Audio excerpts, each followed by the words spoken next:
안녕하세요. 아토피를 이겨낸 한의사 청아한의원 이문교 원장입니다. 오늘은 목과 얼굴에 아토피 증상이 제일 심하거나 이 부위부터 아토피가 생겼을 때 꼭 피해야 될 음식에 대해서 말씀드리도록 하겠습니다.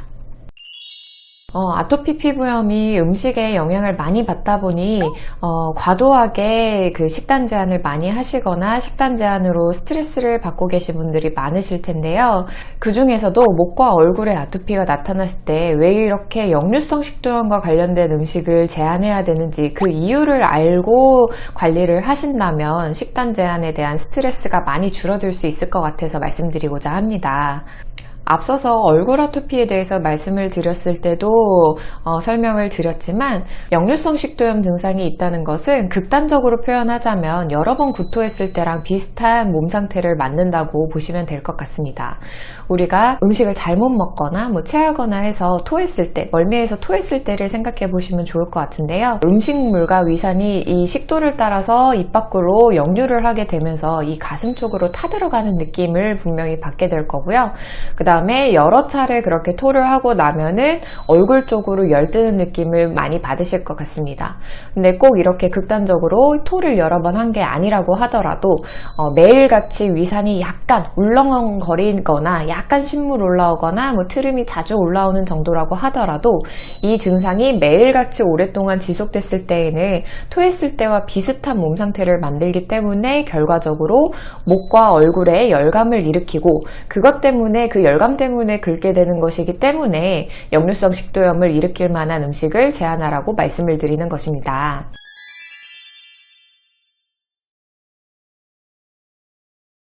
그러면은 역류성 식도염을 유발할 만한 음식이 어떤 것들이 있냐라고 했을 때 굉장히 많은 것들이 있지만 크게 세 종류에 대해서 말씀을 드리고자 합니다.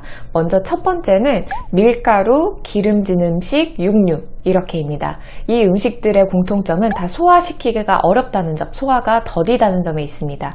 이렇게 소화가 잘 되지 않는 음식을 위에서 음식물이 존재하는 시간이 길어짐에 따라 위산 분비를 촉진을 하고 그러면서 역류를 자꾸 일으키기 때문에 역류성 식도염을 일으킬 수 있고 꼭 역류성 식도염이 심한 게 아니더라도 미약한 역류성 식도염이라도 계속 증상이 지속되다 보면 목과 얼굴로 열감이 굉장히 심한 그런 아토피 증상을 만들어낼 수 있기 때문에 그래서 밀가루나 고기, 그 다음에 기름진 음식 이런 것들을 잘 못 먹게 만드는 것입니다. 두 번째로는 커피와 술을 얘기할 수 있을 것 같습니다.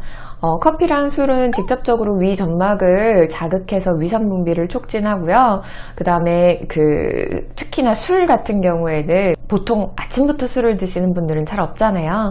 저녁 늦게 먹다 보니 충분히 다 소화시키지 못한 상태에서 자고 그 다음에 알코올에는 식도 관략근을 느슨하게 만드는 역할도 있기 때문에 더 역류가 잘 일어날 수밖에 없습니다. 그래서 아토피가 있을 때 커피랑 술도 적게 드셔라, 웬만하면 피하셔라 이렇게 말씀을 드리는 것이고 다른 부위보다도 목이나 얼굴 쪽에 즉 역류하는 게 문제가 돼서 아토피가 생겼다면 커피랑 술은 최대한 적게 드시는 것이 할 수 있다면 안 드시는 것이 가장 좋습니다. 마지막 세 번째는 신맛이 강한 과일들입니다. 예를 들어서 레모네이드라든지 아니면은 귤이라든지 오렌지, 키위 이런 것들을 생각하시면 될 것 같습니다. 이런 신맛이 강한 과일들에는 자체적으로 산이 많이 포함되어 있기 때문에 담백한 맛에 밍밍하거나 이런 수분기 많은 과일보다 위산 분비를 촉진할 수밖에 없고 역류하는 증상이 있어서 위로 열이 뜰 때는 피하시는 것이 좋겠습니다. 그래서 신맛이 많이 나는 레몬, 감귤 아니면은 포도 이런 것보다는 수박, 참외 이런 종류의 과일들을 드시는 것이 훨씬 더 나을 것 같습니다.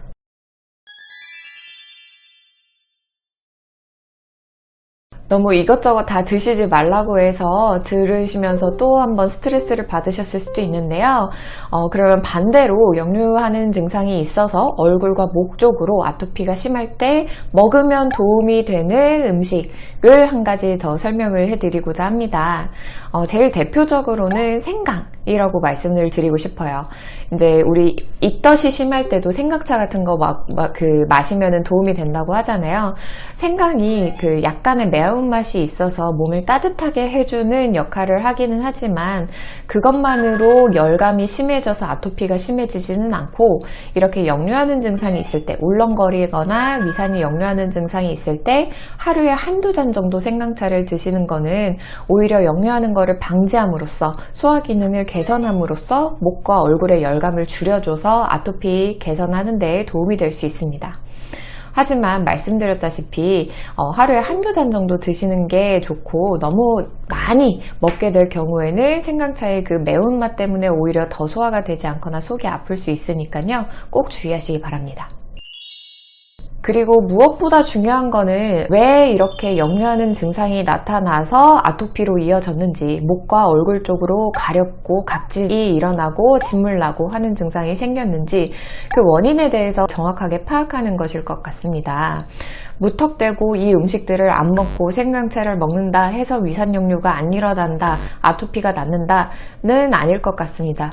왜냐하면은 정말로 내가 식습관이 잘못해서 평소에 이런 음식들을 많이 먹어서 애초에 소화 기능이 떨어지고 아토피가 생겼다면 이 음식들을 제한하는 것만으로도 많이 회복이 될 수 있겠죠. 근데 내가 예를 들어서 스트레스를 받다 보니 소화 기능이 점점 떨어져서 역류하는 게 생겼다 라고 한다면, 안 그래도 스트레스 받아서 내가 먹는 걸로 풀었었는데 갑자기 이것저것 다 못 먹게 되다 보니 더 스트레스를 받겠죠? 그러면 아무리 내가 몸에 나쁘다는 음식들을 다 제한을 했어도 스트레스 때문에 소화가 잘 되지 않고 역류하는 증상이 지속되기 때문에 아토피 증상이 전혀 개선되지 않을 수 있습니다. 마찬가지로 내가 피곤해서 소화가 잘 안 되는 상태가 됐는데 좀 뭐라도 먹고 힘을 내서 일을 했으면 좋겠는데 음식 제한을 하느라고 더 피곤해졌다 라고 하면 이때도 소화 기능이 더 떨어지니까 위산이 더 역류하고 결과적으로 얼굴로 열이 더 뜨고 더 가려워지고 할 수밖에 없을 것입니다. 오늘은 이렇게 목과 얼굴에 아토피가 가장 심하거나 이 부위부터 아토피가 시작되었을 때 꼭 피해야 될 음식, 그리고 도움이 되는 음식, 그리고 이것들이 왜 도움이 되거나 나쁜지에 대해서 살펴보았는데요. 무턱대고 식단 제한을 하거나 오히려 잘못된 방법으로 식단을 관리하다가 더 아토피를 악화시키고 건강 상태도 악화시키지 마시고, 마지막에 말씀드렸던 것처럼 내가 도대체 어떤 원인에 의해서 소화 기능이 떨어졌는지, 그리고 그것이 아토피를 유발했는지 그 원인에 대해서 조금 더 세밀하게 살펴보는 시간을 가지셨으면 좋겠습니다.